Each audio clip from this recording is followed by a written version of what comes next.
All right, everybody. Welcome to the Cut to the Chase Sports Podcast. I'm your host, Chase Johns, filling in for Brady tonight. Ben Connors, my excellent fill-in co-host. Ben, how you doing? Doing good. How you doing?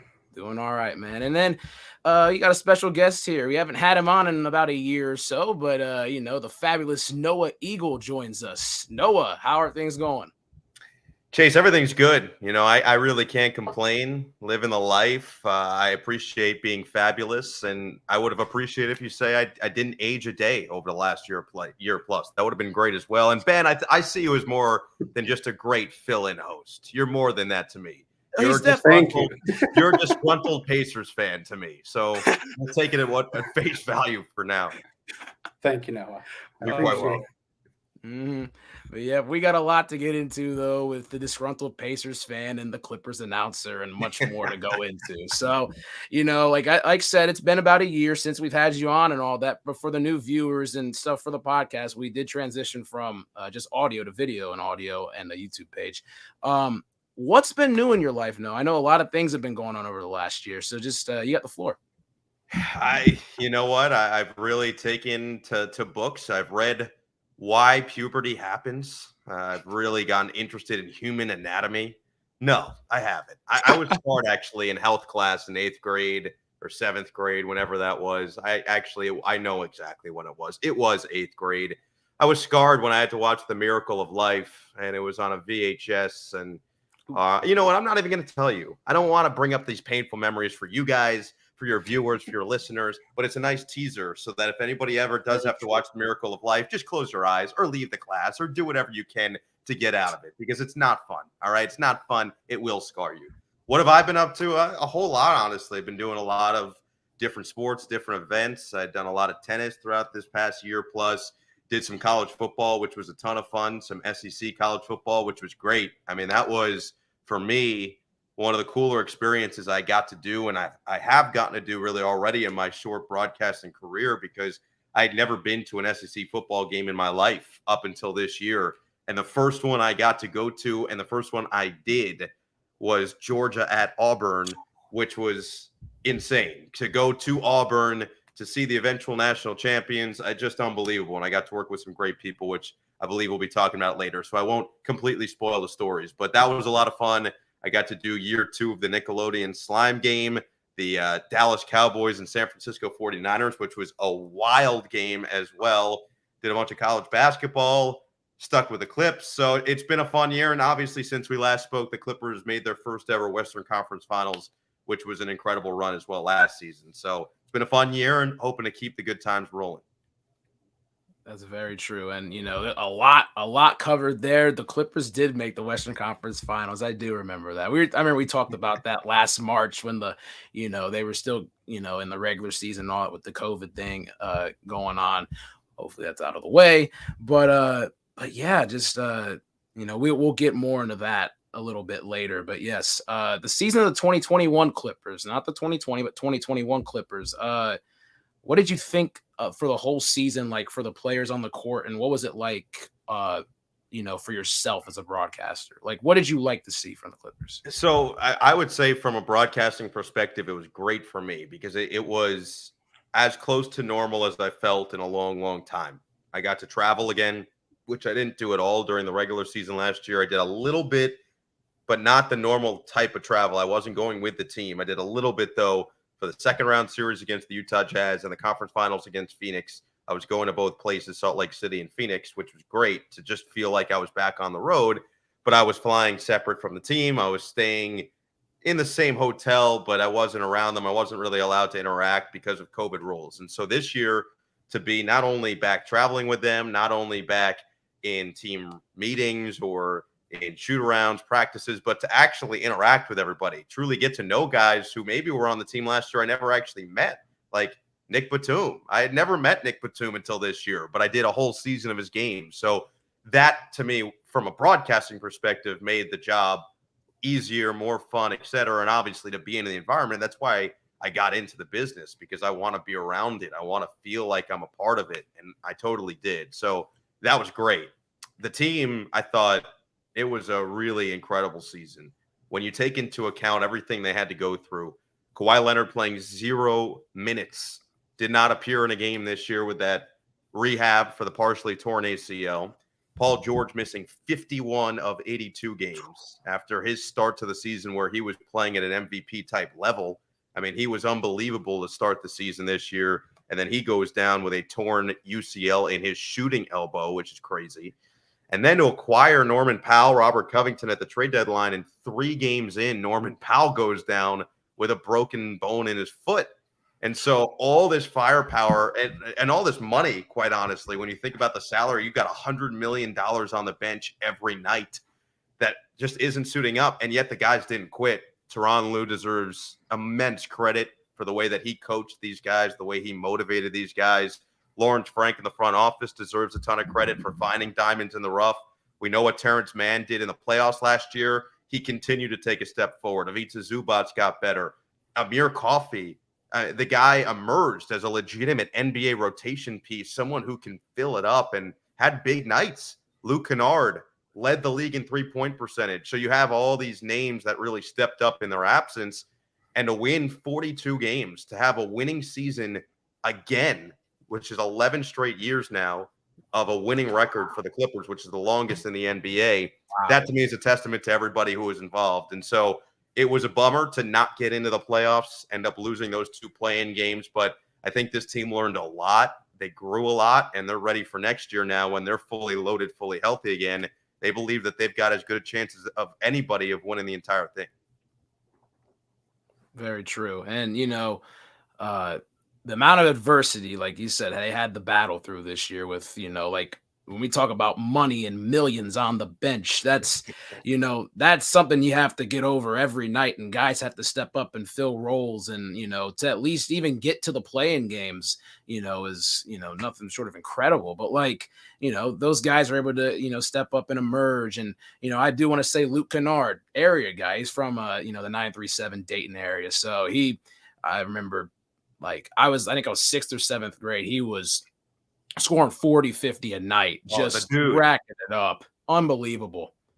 Yeah, I mean, I think people don't recognize or realize just how good Luke Kennard was, obviously coming from Ohio, but just to give people perspective, he scored more points in high school than LeBron James. In Ohio high school history, Luke Kennard, John Diebler is still number 1, the Ohio State legend, great shooter. Mm-hmm. I've gone through the list, but Luke Kennard is not just ahead of LeBron, but like ahead of LeBron by a couple games worth of scoring. I mean, he passed him midway through his senior year. So he can put the ball in the bucket. But what I think most impresses me is he knows what he does. He's a knockdown shooter, but his ability to facilitate for his teammates is at an extremely high level. He can handle the ball, and he really took pride in his defense this year. If you watch the games closely, he was working his tail off on that end of the floor and trying to get better every single night. And that's the type of guy he is. Not to mention the craziest thing in all of it, I don't know if you guys know this, but Luke Kennard is technically right-handed. Luke Kennard is naturally a right-handed person. Writes with his right hand. He was an all-state quarterback throwing with his right hand, but he shoots the basketball left-handed. That was the most insane thing I ever heard. So I was like, Luke, why'd you do that? Why'd you decide to switch it up? And he goes, I was just bored one day. Like, what? You were bored? That doesn't work. You can't do that. He's like, yeah, I just wanted to see if I could do it. Then it felt pretty good. I just kept doing it. I'm like, all right, bro. So he can literally shoot with both hands, and it's no problem. That's insane. I remember him being a very, very good quarterback, all-state quarterback, but the story behind, I don't know, I'm just bored, so I'll just change hands. And that's incredible, though. Like, insane. Shows you the level of talent that these guys have. Definitely does. And I kind of question off of this. Who would you say your favorite player from the Clippers was to watch this year? It's a hard question to answer just because, as I said before, so many different guys had moments where they stepped up. I mean, I can think of so many specific games where guys had just massive games. Robert Covington in Milwaukee at the end of the season scored 43 points and set a record for made threes by a Clipper in a game. It was one of the most unbelievable performances I've seen. Now, Milwaukee was resting most of their starters. The Clippers were resting basically their entire starting lineup. But even so, to go out there and make basically everything you look at, I mean, this is a guy who in past years has struggled a little bit shooting the 3 ball, and he's somewhat rejuvenated himself. Nick Batum had 32 points in one half against the Pacers. Sorry, Ben. He buried the game in the second half. He had 32 points. He just wouldn't miss. You've got Reggie Jackson against the Lakers this year. He buried them a near triple-double. I think he finished with 36. He had that crossover on Russ where he got tripped, and then he hit a three. And it's only even better because you got to know the backstory between the two of them. They were in Oklahoma City together, and they got legitimate beef. And so those are the things in the NBA that I love. Terrence Mann against Dallas. Him and Luka have beef going back to Terrence's rookie year, Luka's second year in a preseason game. And it's been every game since then they've gotten into it, physically gotten into it. It's wild. And Terrence had one of his best games against Dallas. Amir Coffey had unbelievable games. Luke Kennard, as mentioned, had a 4-point play to cap off a 35-point comeback against the Wizards, which was the second largest in NBA history. So it really was a magical season with magical moments for all these different players. You know, Brandon Boston's a second-round pick who scores 27 against the Boston Celtics. Like, that's a storybook type written moment that I got to call. So I was really fortunate just to be able to watch all of them. So if there's one player, I don't know if there's one player. I really love what Ivica Zubac does, which is just show up. He never complains. He does his job every night. Nick Batum's the same way. I thought Marcus Morris had magical moments. So it's hard to just pick one guy. I really like the whole squad. They're all really good people, too. Isaiah Hartenstein's another one I forgot to mention, who has completely turned around his NBA career and deserves every bit of it. So it's been fun. I bet it has. And just knowing the Clippers have had like 5 20-plus point comebacks this year, if I read that correctly, that's insane. Talk about a team coming together when it matters most and just, you know, the will to win and all that. And, you know, just, and from your perspective, meeting those guys, you know, like, I wouldn't say finally, but like, you know, meeting these guys and, you know, seeing what behind the scenes and everything is like, you know, is really cool to see, especially in, you know, the great city of LA at the Crypto.com Center. Yeah, the Crypto.com Arena. The Arena, yes. The Crypt, as we like to call it. And my favorite part is once it got called Crypto.com, our mascot is Chuck the Condor, which is a bird. You would have never known that if I didn't tell you. But Chuck the Condor Crip walks every game. You think it would be good? It's low key. It's low key solid. I'm not gonna lie. Okay. I got you. I did not. Wow, I did not know the mascot Chuck was the Condor. Yeah, Chuck the Condor. That's right. That's hilarious, though. Wow. All right, I got to keep an eye on Chuck the Condor because I had no idea that was. And his Crip walk, yes. Okay, and his Crip walk. I got to look that up on YouTube after this. All right. Now, disgruntled Pacers fan Ben, you got the next question. No, I wanted to ask you. I know you're not supposed to check on your exes or anything. You know, it's just a general rule in life. Sure. But I just want to know, how cool is it being, you know, up and close? I know the injury of the season, but PG and Kawhi too. I mean, we technically drafted him, so just how cool is it being up close with PG? Ben, I feel like people don't acknowledge that enough, that the Pacers did draft Kawaii Leonard, traded him for George Hill, which I get in the moment why it made sense. But they did have a chance to essentially have Kawhi and PG together, which would have been insane to have them grow together. Who knows if they would have ended the same way? Who knows if Kawhi would have developed as a Pacer? Who knows if PG would have developed next to Kawhi? But it is an interesting what if that I feel like doesn't get talked about enough. All this to say, it's amazing watching Paul George play basketball. He might be the smoothest basketball player I've ever seen up close.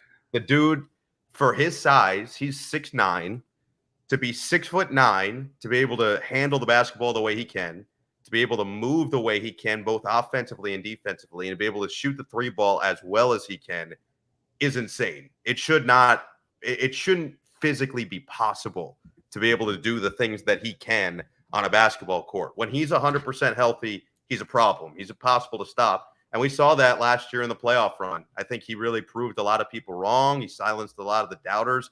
It was a really tough pill to swallow that he ends up testing positive for COVID right before the second play-in game against New Orleans. Because who knows? I mean, that game was close the entire way. Maybe if PG's there, it pushes the Clippers over the top. And then maybe you never know. With Devin Booker going down, they give the Suns a little bit more of a run. You just don't know how things might happen. But that's neither here nor there. All this to say, PG is one of the most incredible talents I've ever seen, and he's an incredibly nice guy. I think that's the thing that's always stood out to me. He's genuinely a good person, loves video games, loves that TV and movies, loves that type of stuff, loves hanging out with his friends. One of his best friends is Reggie Jackson, who's obviously on the team. Him and Reggie have a really close bond, really close relationship. To see that part of it, you always wonder about these superstars, and especially when there's been situations like Paul has had in Indy and then leaving Oklahoma City, you wonder what he's truly like. And so to see that he's genuinely a good person that only wants the best for not just himself, but his teammates and his loved ones. One of his guys is one of our security guards, and the two of them are just, I love talking to either of them. You know what I mean? So that is more important than anything else to me. And as for Kawhi Leonard, I've never seen a man work like that. I mean, you want to talk about a machine? I get it. It's with his work ethic. Like I watched him rehab a lot this year. It's nonstop. It's insanity what he's doing, the stuff that he's willing to go, the limits he'll push his body to. He's determined. I can promise you that. He's determined to go out there and prove whoever is doubting him right now wrong next season. We saw it in Toronto. I've got a feeling he's got it in his bag yet again. So both those guys, to see them in essentially the prime of their careers is really a treat. It's really special. And again, I'm very fortunate to be able to do it and to see it on a daily basis, essentially. That's awesome. And with what you said earlier too, with the George Hill, I actually go to IUPUI. So Okay. it's so interesting to see how things could have panned out had that 100%. trade not happened. But I'm really happy PG's doing good. I'm glad you guys are taking care of him because he really is a delight to have. I agree. I think that more people have seen that now in the last 2 seasons. I think his first season in LA was tough for him, and it was tough from the outside looking in, especially once he got to the bubble. But once he put that season behind him, these last 2 years, even with the injury this year, they've been good to him. And the way he performed in the playoffs was great. So the hope is that he stays healthy. The hope is that Kawhi stays healthy, because if they can play a full slate and head into the playoffs with legit momentum, they feel like they can beat anybody. I think they can. Before we get off of this topic of Paul George and Kawhi Leonard, one of my friends just asked me, what's Kawhi like as a person?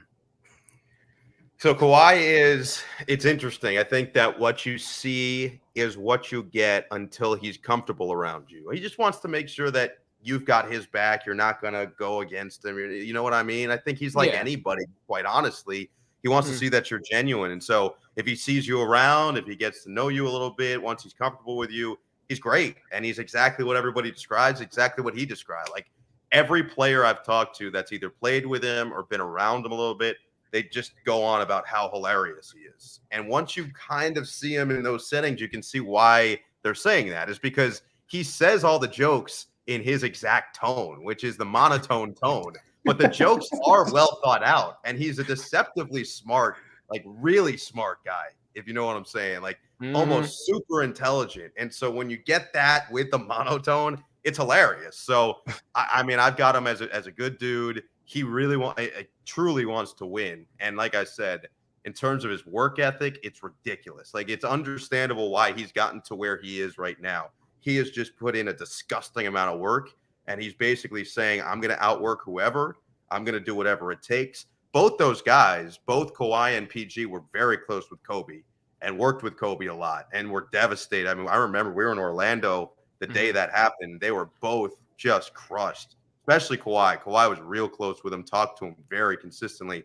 And I feel like you see a lot of those habits in him for sure. You see the way he works, see the way he attacks the games, especially in the playoffs. Like if you watch Kawhi in the playoffs, I know that because he got hurt last year, a lot of people forgot what he was doing up until that point. He was dominating. He was already on one of the best playoff runs we've ever seen. He had done something in the first round against Dallas that only Shaq had done. It was averaging a certain amount, like averaging 30 while shooting over 60% from the floor on a certain amount of attempts. And Shaq's average attempt was from less than 5 feet away. Kawhi's average attempt was 14 feet away from the basket. That's the type of zone he was in last season. So that's why I think a lot of us are really excited here to see what he comes back with next season. Because I mentioned Toronto. you know, he was on a mission in Toronto, and I think he's going to be on that same mission next year. I mean, he's one of, I mean, I don't even want to say a few or a couple of players, obviously, like LeBron, that's in, active in the league, that's won a title in 2 different places and on, like, obviously And everybody Finals knows. MVP. That's true. Yes, that's very true. I mean, we're in San Antonio and Toronto. I mean, hopefully for the Clippers and you guys' sake, he could bring it back there too. I like the juju you're putting out, Chase. You know what? I think I might need you to follow the team around, just be like the permanent hype man. Well, that's cool. Yeah. Cool. I'm down for that, just I could see you doing that, Chase. That would be awesome. Yep. We'll get you like a Flavor Flav clock around your neck. Oh, we'll boy. I'll be like Uncle Wayne's, like Wayne Selden from Kansas. Yeah, I'll be like Uncle Wayne walking around with the whole clock and everything. Yeah, I love it. Oh, man. But, yeah, I'm going to pass it over to Ben real quick. Ben's got 2 questions to ask you.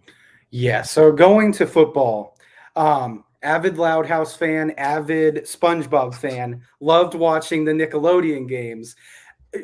That's just such like a unique thing. I don't even have a specific question, just like what was the atmosphere like? I remember watching those games specifically. I was with some friends in Florida for the Bears and Saints playoff. What was that like? That's just so cool and interesting. I just want to know what it's like. Yeah, Ben, it's as glorious as the slime itself. I think that's the best way I can put it. I finally got slimed this year. So the first year I wanted to be slimed. I think any kid growing up watching Nickelodeon, as I did, wants to get slimed at some point in their life. That was a dream of mine at 7, where I was every day. My parents like, what do you want to do? Get slimed. I spoke that way. Exactly. That was actually a perfect impression of 7-year-old Noah. So my first year, it didn't work out timing wise beforehand. And then they were going to do it during the game, but with the equipment everywhere, because that was the teaser. They kept like bringing it over and then pulling it back and bringing it over. And Nate Burleson was having fun with it. And so I expected it to happen, but with the equipment, they said, no, we don't want to mess with it. We don't want to break anything. I said, okay, I get that.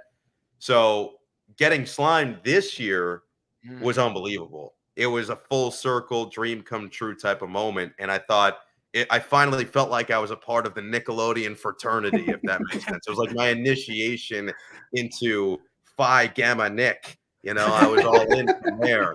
So I was excited about that. But the actual experience, the best way I can actually tell it to you is it was as fun as it seemed on TV. And that was our goal going in, not just year 1, but certainly this year too, was just have as much fun as possible. Let all your adult intuitions go by the wayside. Let almost your filter, not completely, but a lot of that filter kind of go by the wayside and embrace your inner kid. And it was easy because both years we had kids with us. Gabby stayed with us year 1 and year 2. Year 1, we had Lex on the sideline, and Lex was great. And year 2, we had young Dylan on the sideline, and he was just a bundle of energy. I don't understand how he had so much energy. He was grittying for like 30 minutes straight. I didn't even know that was in Yeezy slides. Like that level of grip doesn't exist in my realm. You know what I mean? So to then get that through a 10-year-old was ridiculous. Yeah. So it was like fueling us and our kid level inside of us then to come out. So, I mean, we had a blast doing it both years. I hope we get to do it forever just because it's so much fun for us. And it's been hopefully equally, or if not more fun for the viewers. And I do think a lot of the reason people have been drawn to it is exactly what you said, Ben. It's not just people who are fans of the shows now. So, I'm glad that you watched The Loud House. I had never watched it until I did these games, and I watched some episodes. I was like, man, this is really smart, really good. I obviously watched SpongeBob growing up, but so it's not just for the fans who are fans right now, but it's also the nostalgic factor, which I think Nate and I really tried to hit, of shows from the early 2000s and the 90s, of hitting all those for all the adults who were watching. And so we got a large net of people who either felt like a kinship to the current shows or the older shows or the shows to come, all that type of stuff, or the slime, whatever it might be. So it was a blast. And like I said, I hope we get to keep doing it. I hope so too, and that makes me really happy thinking about the future because one day when me and Chase and all of us have kids, I hope that their cartoons are on, and hopefully the Bengals are doing good and get to play in some of those games. So keeping it on football, I had a really interesting question too. So after the draft, we really are seeing how special we already knew, but how special Georgia's team was, and you got to do the Georgia Auburn game. Just with that and the SEC, you kind of hinted at it at the beginning. Just how cool was that too? Everything is cool when it comes to football, but how cool was doing an SEC game? Yeah, guys, it's a different level. I went to Syracuse, and my senior year at Syracuse, our football team won 10 games. We went to the Camping World Bowl. We beat West Virginia. It was a great team. We had Eric Dungy at quarterback, who was a 4-year guy who had dealt with injuries. He stayed healthy and led the team. We had some NFL players on the squad, guys who had recently been drafted, like Andre Sisco with the Jaguars, and Ifatu Melifanu, I believe, is with the Lions right now. Who else was on that team? Oh, Robinson was on that team. He's in Seattle right now. So we had some legitimate guys on the squad. So it was great. The environment was amazing. The fan support was really good. But the SEC is like a different level. Even when we were going to places like Clemson or Florida State, it didn't matter. I mean, this is the game that you mentioned, Auburn and Georgia. It's not the Iron Bowl. It's not Alabama and Auburn. It's not Alabama, Georgia necessarily, but it's right there with it. It's known as the Deep South's oldest rivalry. It's been played forever and ever. And it's a huge deal. Like when Georgia goes to Auburn or when Auburn goes to Georgia, it's a massive, massive deal. And there's historical things that have happened in that rivalry. And even when I was growing up, so I worked with Aaron Murray. One of the major moments between those two teams, Nick Fairley comes across around the edge and just gives him a cheap shot from behind. It was brutal. I asked him all about it. He's like, "Why would you do that? I'm feeling things in my back I haven't felt since 2014." I'm like, I'm like a walking chaos machine, But that's a different story for a different day. The actual game itself was amazing. You mentioned Georgia. I knew going in. It's funny because that week I did the game. The game was, I think, 2:00 Central, maybe, or somewhere around that.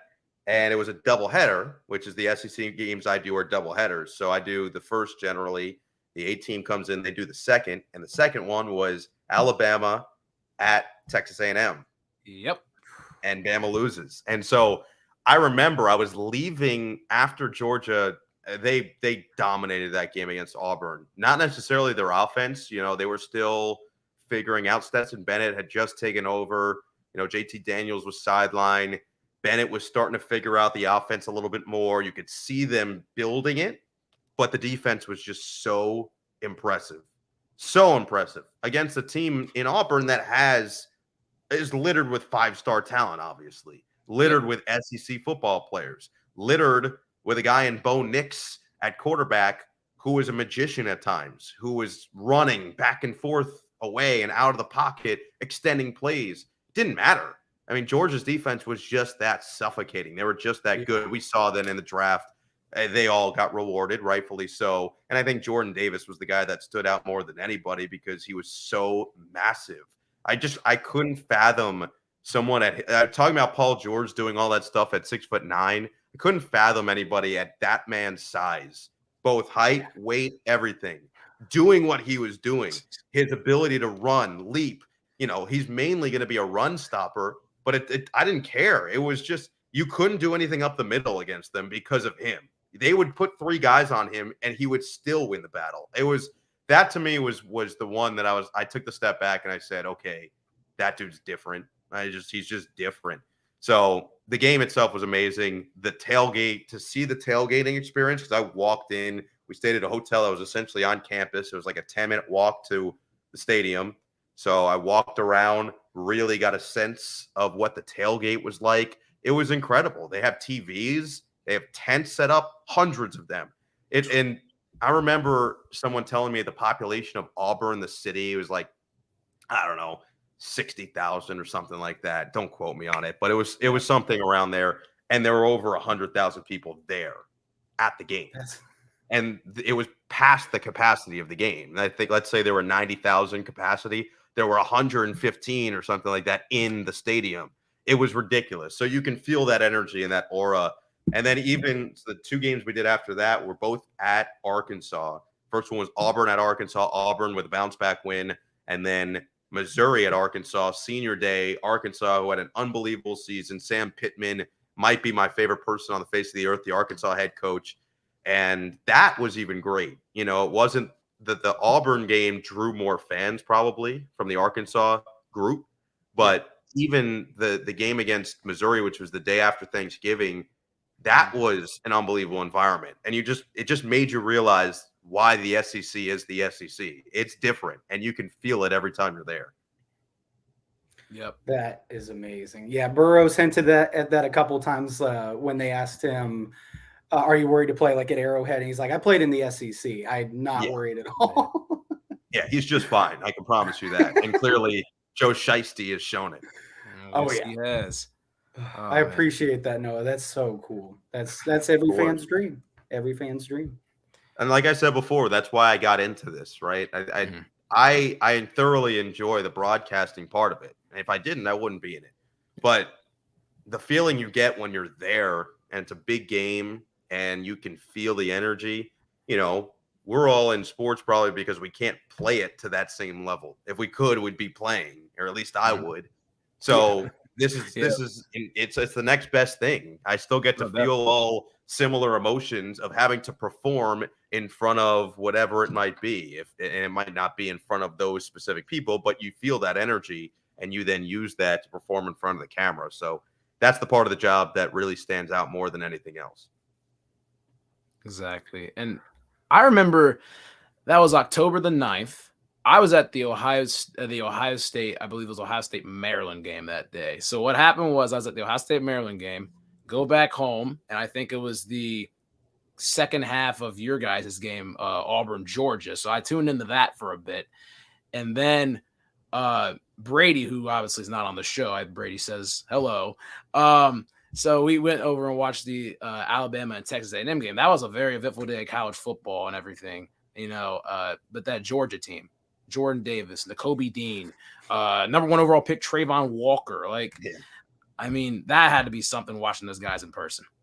Yeah, it was the defense. It really was the defense. And not to say that their offense didn't have studs too. I mean, James Cook was a pretty early round pick, if I'm not mistaken, this year. George Pickens, wide receiver, is a weapon. And they got other guys who are still going to be there. A.D. Mitchell was a freshman, I want to say, this year, and he had a touchdown in the game we did. So McConkey had a great year. Stetson Bennett's returning. So obviously they're still going to have firepower, certainly on the offensive end.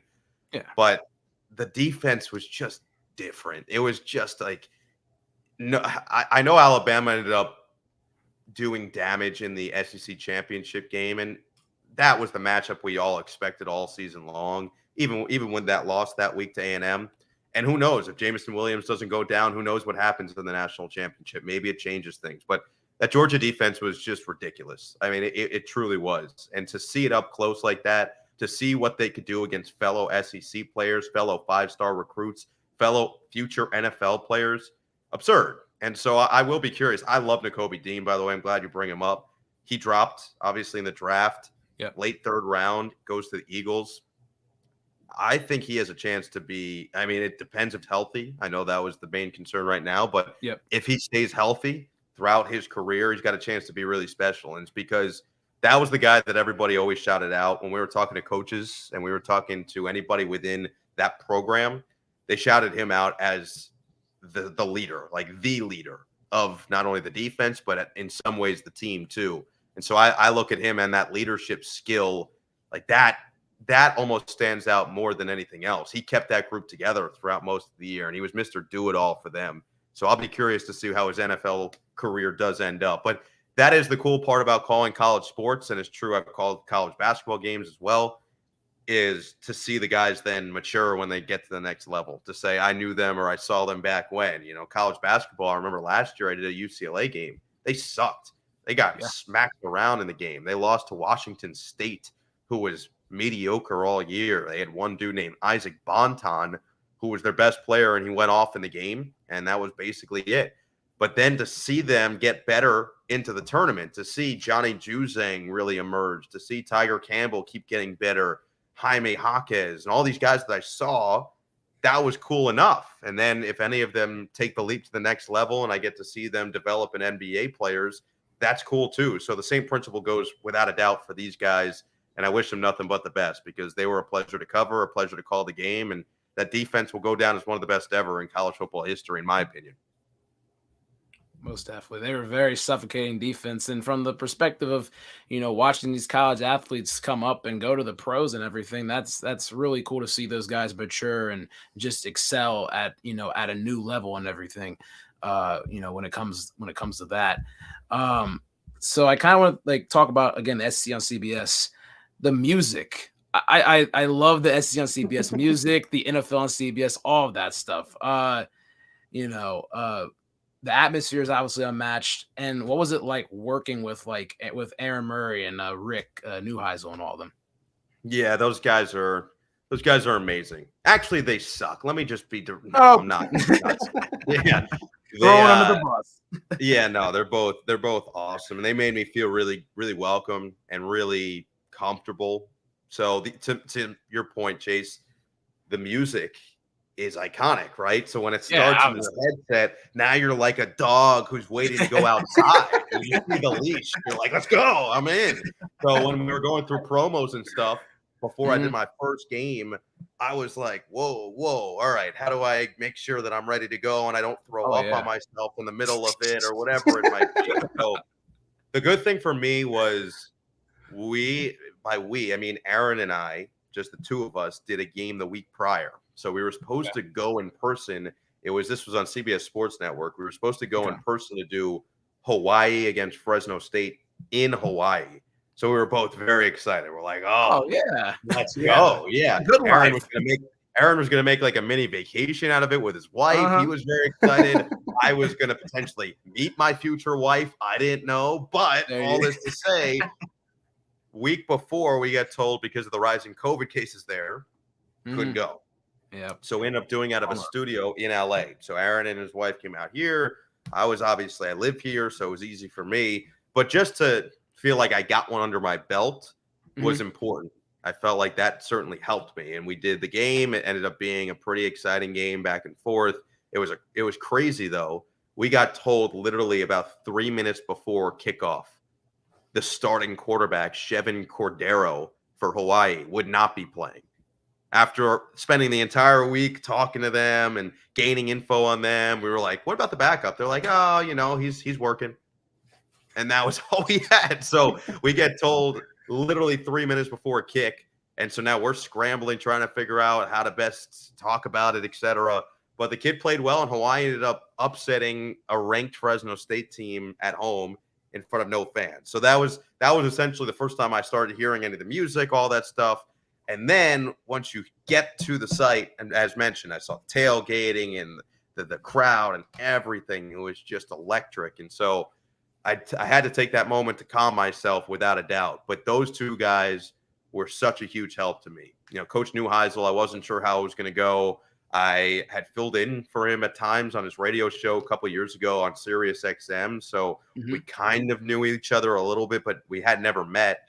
And I got to know him very quickly. And obviously he spent a lot of time. He went to UCLA. He was a coach at UCLA. So he knows LA. He doesn't live here anymore, but he knows the area very well. So we're talking about our favorite restaurants and things like that. And we bonded real quick. And then Aaron and I are close enough in age that we bonded immediately, basically. We watch a lot of the same shows and movies, talked about college experience, talked about a whole bunch of stuff. And so it's great for me because now if I'm on the road, I get to see those guys. Like when I was in Atlanta, I got to see Aaron, go to dinner with him, catch up with him. And now it's a legitimate thing that we've got going on. And I try for that to be the case with anybody I end up working with or partners I end up having, is try to stay in touch. I always find that's important. That's something my dad always told me, was stay in touch with everybody and just become friends with them, because the more you are friends off the air, the better your on-air product's going to be. It has to be genuine though, genuine friendship. And so it's true with those two. It's true with Jenny Dell, who was on the sideline for us. It's true with, we had a variety of producers, but every producer we worked with, Andy Friedman was the director. So Andy Friedman, that's another one. And like, Yep. Go down the list of the entire crew. And so we made a legitimate effort to all go out to dinners, to do et cetera, all that type of stuff. And that's very common. But those two guys, they were great for me. And they know everything that you could possibly want about college football. They know the ins, the outs, the sides, the fronts, the backs, whatever you want to call it. They know it like the back of their hand. And so to have them next to me was a huge luxury for all those opportunities. The hope is, again, that we get to continue. That's awesome. That's really good to hear and all. So with this, I have to plug in my computer really quick. I don't know what's going on with my battery, but Ben was gonna ask you something about favorite arenas and stadiums really quick as I plug this in.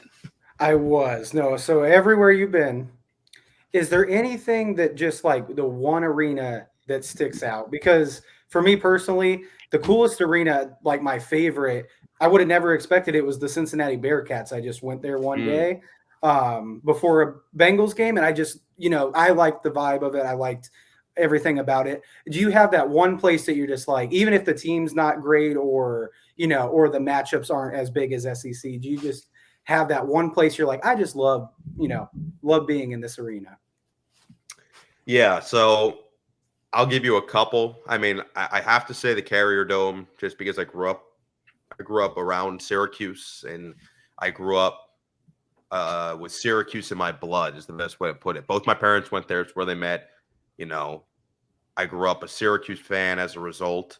And so that has to be in there, just because when you get a big college basketball game, especially when Syracuse was really, really good, they had a stretch where they were number one in the country, where they were doing their thing. And so when Syracuse is at that level and you've got a Duke or a Georgetown or a big time rival now coming in, 35,000 people, it's legitimately loud. And I haven't been there since they've done the renovation, so I don't know how that impacted it. But I called a few games there, and I was actually a fan for one game that my sophomore year, I had been working right up until the game. And I literally ran from finishing up at the TV station. I ran to the Carrier Dome. I got in just as the game started. I snuck my way down to the lower section against Duke. So Duke was number 10 in the country. They had Jason Tatum, Luke Kennard, Harry Giles, Grayson Allen, Emil Jefferson. Go down a long list. They were really good that year. They should have been even better probably than they were, but they were number 10 in the country. We were unranked. We went into the season. This was coming off a Final Four run the year before. Syracuse was supposed to be very good. They were a bit disappointing, but everyone believed that win, if they could beat Duke that day, would get them at least off the bubble momentarily into the tournament. And so it was a close game the entire way. And I went lower. I found some friends who were sitting somewhat near the front area. And at the very end of the game, John Gillen, who was a transfer from Colorado State, grad transfer, he was 5'9". He was a little guy, but he played really well in his 1 year at Syracuse, and this was his defining moment. He took the ball all the way down last seconds, and he pulls up. And I remember it being there as if it was a half-court shot, and the more I watch it, it's funny, my friend said this to me. My friend who was with me at Q said this. He's like, every time I watch the highlight, he gets closer to the three-point line. I'm like, you're right. When we first – I think we all thought it was a half-court shot when it first happened. It was realistically like a 25-footer, but he so banked deep, it in. Yeah, he banked it in at the buzzer right over Luke Kennard, which I've, by the way, rubbed in his face. And he banked it into the buzzer, and everyone stormed the court. And so that memory alone is going to propel the Carrier Dome into certain heights. And then I called a game winner. We had a game winner my senior year against Georgetown in the Dome. It was incredibly loud. Obviously, those other Duke games I called when Zion and them came in, that was incredibly loud. So that environment is still going to be in my top however many. But Cameron Indoor has to be in there too. I did call a game there, and we did win that game against Zion, RJ Barrett, Cam Reddish, although I don't think Reddish played that night. I want to say he was out for whatever reason. I feel like I remember that. Zion played, and Zion was ridiculous. All right. Zion was insane. Every time we played them, he was insane. The ACC tournament, I don't think he missed. He had like 30-something, literally didn't miss from the floor. And I did that one too, which was crazy. But this game was even crazier. Elijah Hughes hit a 75-footer to end the first half, and keep Syracuse, I think, in the lead. And then that game went to OT, and Syracuse ended up winning. It was the first ACC loss, I believe, for Duke. It was only their second loss of the season. And that was the one that basically propelled. I mean, it was the beginning of the ACC schedule. It basically propelled Syracuse into the tournament that year. But that game was insane, and that environment was insane, obviously. But in terms of professional, I just did it. I would say Jerry's World. I would say the Dallas Cowboys venue, AT&T Stadium. I'd never been. I obviously heard a lot. The Jumbotron is insane. And it's probably a little bit skewed because I was there for a playoff game in which everybody in Dallas, it was, I was taking Ubers or whatever else before leading up to the game. I was talking to a lot of people there. They all believed that they were winning the Super Bowl. I think everybody in Dallas felt pretty confident that at least they could win the Super Bowl. Yeah, could. Right? Yeah. I think that's the better way to put it. I'm not saying I felt anyway. I'm saying this is how people there felt. And so you felt that energy in the entire stadium. But the craziest part about it was how many Niners fans showed up. There were a lot of Niners fans there. Yeah. And so the environment part of it, and obviously I was doing the game for Nickelodeon, so I could only enjoy that part so much because I was so focused on the slime and the slime monster and this and that and Young Sheldon and SpongeBob. But especially in the fourth quarter, when everything went down at the end of the game, when Dak Prescott he slides down and then he's trying to get back to the line, I did not think the officials were going to be able to leave there unharmed. I thought something was about to happen. I thought there was going to be a riot. So that's another one that will be seared into my mind forever. But there are a lot of really good ones to choose from. I'm hoping eventually the new Clippers arena, which is going to be open in 2024, the Intuit Dome. I've seen the preliminary looks of what it will look like. It's going to have more toilets than any arena across the entire world, which is a big plus in my opinion. That's true. Yeah, big plus. It's state of the art though. It's going to be unbelievable. They have courts for people to play on. They've got every high school in Los Angeles, their jersey circling around the concourse. They've got grab and go stuff, contactless pavement. They've got the way they're building the seats. And one of the arenas I really like is Vivint Arena, the Utah Jazz home arena. They built their stands kind of arched like this. So the fans are on top of the action. And as a result, it's louder. By the way, it's designed architecturally, purposefully made it louder. And so that's a cool place. But there are a lot of really cool places across the NBA. But if I had to pick the few that really, really will never leave, the Dome, Cameron Indoor, and AT&T Stadium would probably be the first that come to mind. That's awesome. Yeah, I'd love to go to AT&T. Similar to before you had gone. I've heard a lot about it, never been, so I'd love to go there too. I bet it is amazing. It delivers. It delivers in a big way. Ben, I will say this. Cincinnati does play in Dallas this year. The schedule release is obviously next week today. They play in Dallas. We might need to do a little road trip down there, flight, I'm always down for a road trip. I mean, I don't know. That would be awesome. That would be awesome. We'll talk about that. We'll talk about that off screen a little bit. Okay. Oh yeah. I mean, I've always wanted to go see Jerry's World. Cameron Indoor. I know. I've even looked at prices for a Duke North Carolina game. Oh, ridiculous! Especially in general, ridiculous. But at Cameron Indoor, just through the roof. Through that. Yeah, because it's the size of a high school gym. Yeah. That's what makes it special, though, is that it is exclusive. I mean, we saw when we were in college, when we went to do that game with Zion, we saw the tents outside. And they literally sleep there to get in. And I get it. You have to do it. So I get it. The aura behind it is very real. And the stories you hear about it are very real. Definitely. And I know if Brady was on the show, he's a big North Carolina fan, would be talking about, beating Duke and Cameron Indoor and winning in the Final Four and all that. But, I had to throw a shout out to him right there. But we'll take it back to Syracuse. All right.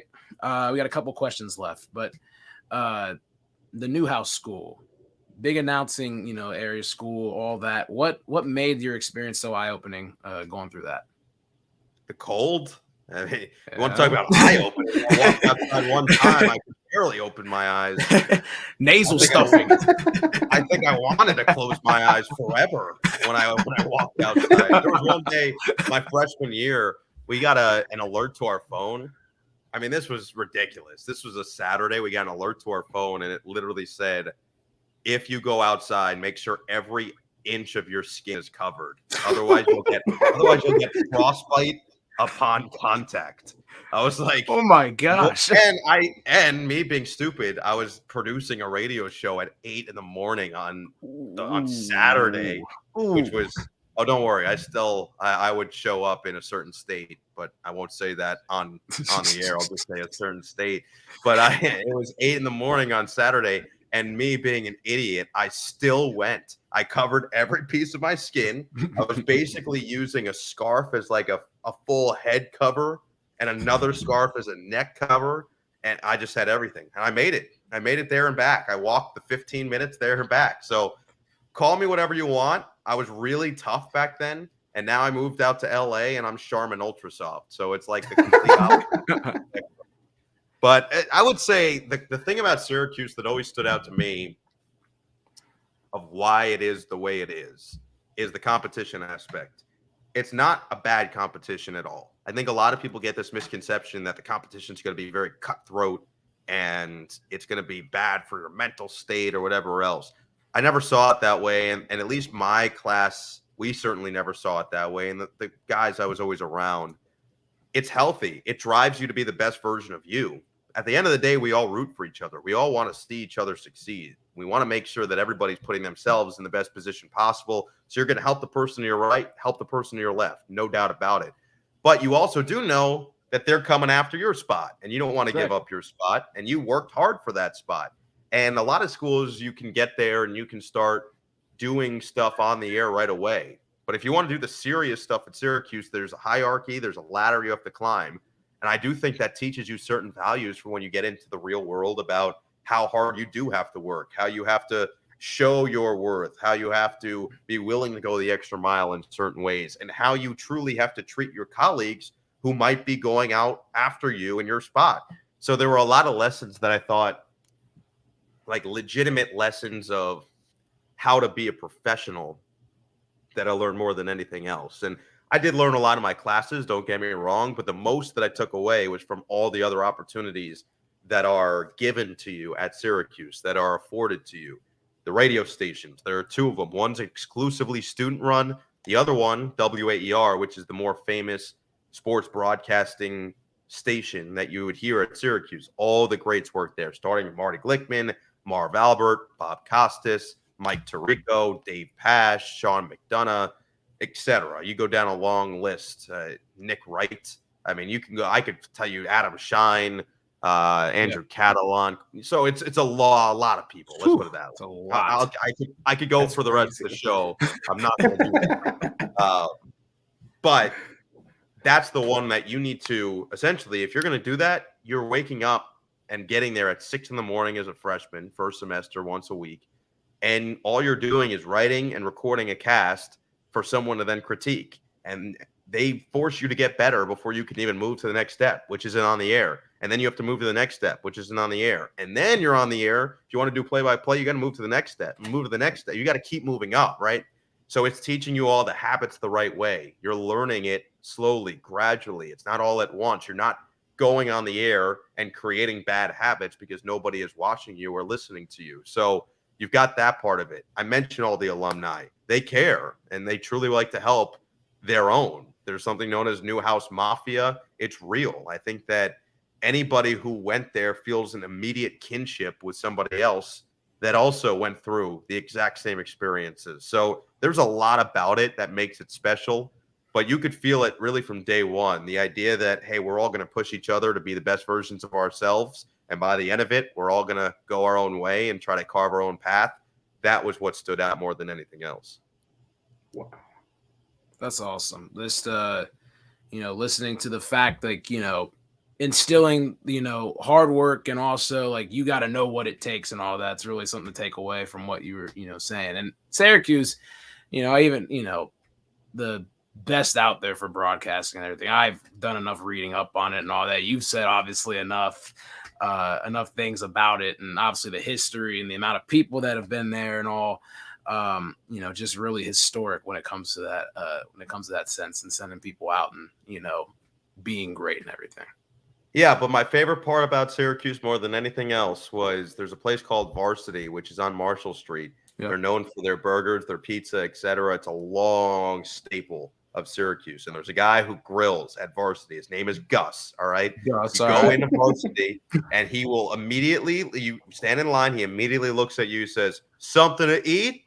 And if you don't answer within 5 to 10 seconds, he moves to the next person and says, something to eat? And you go, wait, I'm just... Like you can't pause and say, I'll have. Nope. You got to know what you're having. And Gus, by the way, is going to make it, and it's going to be unbelievable. But if you don't know what you're having, Gus doesn't suffer any fools. So you better make sure that you're ready for Gus, because Gus is ready for you. What was your first interaction like when you were there? I was ready, all right, because you were okay. Parents went there, right? Gus started at Varsity when my parents were in college. Wow. I believe that my dad was part of the reason why Gus is the way he is right now. Why he is a something to eat? No, something to eat, something to eat. And he basically will not wait for you because my dad and his friends made his life brutal. All right. But that's a conversation again for a different day and a different pod. Or you'll have to ask him yourself. But all I know is this. They were very clear about what they wanted, and it instilled the idea in Gus that everybody's going to be clear about what they want. And so therefore now we all had to be clear. I was ready. I was a seasoned vet by the time I got there. I was warned about you better be ready for Gus. And I delivered. Gus loved me by the end because he knew that if he saw me there, half the time I was choosing between two items. So he would just ask which one I wanted. We were good. Yep. We might have to ask you that one time. But hey, what was your go-to order? What was the two orders that you had? You're either going to get I know most places call it a patty melt. They call it a burger melt there, which is self-explanatory, right? Somewhere between a cheeseburger and grilled cheese all together. Yeah. That's one. That's really where I started. And then I discovered they had this sandwich called the humdinger, right? Humdinger. It's basically chicken, lettuce, tomato, but they put wing sauce on the chicken. And it's a sandwich, and you can get it with whatever side. It was A+. That sounds good. That sounds really good. I just had tacos and rice for dinner, but hey, I might need to go up to get a nice flight to Syracuse and go find myself. Get a humdinger, baby. It will never be the same. That sounds something like a Saturday for the boys type of meal right there. Exactly. Oh man, we got two questions left, but I will save one. We talked about college basketball a little bit ago, but I gotta ask you this as a last question. So this next one, NBA Finals matchup, like prediction and winner. What do you think? Guys, I go back and forth about this one every day, I feel like. And I even did this during the season. I feel like this year is so unpredictable, so wide open.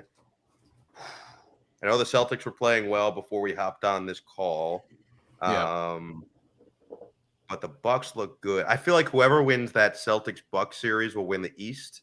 Okay. And then, so I can't give – I'll just say Celtics or Bucks in the East.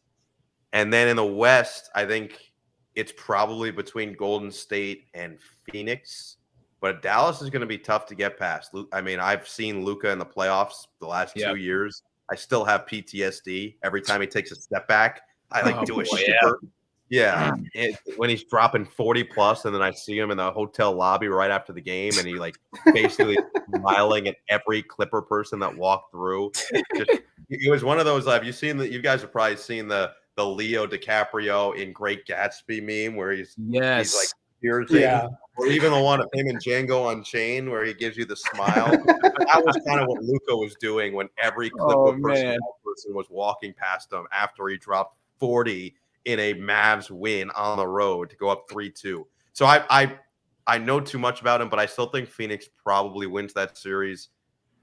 I think Golden State's really good, though. I think it's probably going to be the Warriors against either the Celtics or the Bucks. And because I think it would make Chase really excited, I'm going to pick the Eastern Conference team. Wow. No, I don't know. I honestly, but I seriously don't know. I think the Warriors are going to be so incredibly tough to beat. The way Jordan Poole is playing, obviously Clay starting to look a little bit more like Clay too, and Steph is Steph. I mean, Steph is. I've been saying this for a while now, but it's solidified this year for me. Our first game of the year was at Golden State, Chase Center, Curry, 25 points in the first quarter of the game. And then he cooled off, and the Clippers defense was a lot better. They put Terrence Mann on him. It really helped. But in the fourth quarter, Clippers had a lead, and Steph starts pulling up from 30 plus and just draining this off the dribble. Like it wasn't fair. And he did it twice in a row, and that was basically the game. And so I always say this: Steph Curry is probably still the number one guy in the league that I would pay whatever the price of admission is to watch. Not just the game, the warm-up, everything. It's mesmerizing. Ja Morant's quickly approaching, though. He's not far off. So he's not far off, but Steph is still the guy, I would say, still number one of I would pay whatever it takes to watch that dude play basketball. And two of those mesmerizing players in the same series for potentially 6-7 games. I see it going 6 or 7 games in this, but sign me up. Sign me up. And what we were talking about, the Celtics are actually beating the Bucks by 18 last time I checked in the fourth quarter. So that's going to be a great series to watch as well. I agree. Yeah, but we're winding down. Last question and all. But okay. So college basketball on Fox, right? Yes. Bill Raftery. What was it like working with him? And I gotta ask for an Onions impersonation. I don't know if I'll do it justice to the level that others in my family can. I mean, that's the thing is I've known Raph since I was born because my dad started with the Nets in 1994, and Raph was the TV analyst. Yep. My dad shifted over to TV in 1995. I was born in 1996, so I've literally, and they are as close as two people possibly could be, have been from basically day one. And it's only grown stronger since then to this day. They talk constantly. His daughter lives out here. I see her all the time. Like our families are close, right? So that already was great. To then hear I was doing the game with him was a different level. Someone I've known quite literally from day one entering this earth. And all the stories you hear about him are 100% accurate, whether they be crazy or otherwise. But you want to talk about genuine people. You want to talk about truly just good people. That's him. I mean, he's one of the best people I've ever met in my life. Truly he wants the best for everybody else. He wants to make sure everyone else is comfortable. He wants everyone else to feel included. He wants to just have fun in life and certainly on the broadcasting side. So he made my job easy too. It was a Seton Hall game, which he has ties obviously to Seton Hall and Fairleigh Dickinson. And we're both from New Jersey. He still lives out there and back and forth Florida, but he's from New Jersey. I'm from New Jersey. Two teams from New Jersey. You couldn't have really scripted it much better than that. And it just felt like I was doing a game with, like I said, someone I've known my whole life, almost like a crazy uncle of mine. And so that's another one that I hope I get to do again, because now that I have a better sense of his tendencies on the air and how we can ping pong back and forth, I think it would be even better. But it was another one of those really cool full circle moments for me, because I've worked with now a lot of people who have also worked with my dad. So I think it's crazy and weird for them a lot of times, because most of the time it makes them feel old, which I don't intend to do, right? But it's how it is. If they knew me when I was a baby and now here I am working with them, I get it. It's a little weird, but it's fun for me because I get to now reminisce about the good times they had or bring up stories I heard to hear it from a different perspective. So working with Raph is the best. And my Onions impression, I'll try my best. Oh, onions! That's the best I'll give you. I still need to work on it. Trust me. I've got better ones, but one day I'll perfect the Raph. We got to hear that one day, though. The Raftery, that's something else. Miniman, all that. Oh man, but that's probably all the time we have, though. But Noah, I appreciate you coming back on. Me and Ben over here, just hearing these stories and talking to you and just being friends and all that stuff. I really appreciate that. Guys, it was a pleasure. Have fun as always. So thanks for having me on. We'll do it again soon. But good luck to your Pacers, Ben. Good luck to your Dubs, Chase. Even though I'm not going to be rooting from them from afar. Oh, we got you. I think it's in my contract that I can't do that. Me neither, Chase. Me neither. It's all right. Thank you so much, Noah. That was so much fun. That was so absolutely. Thank you, guys. Definitely was. And we will catch you guys on Thursday with a new episode.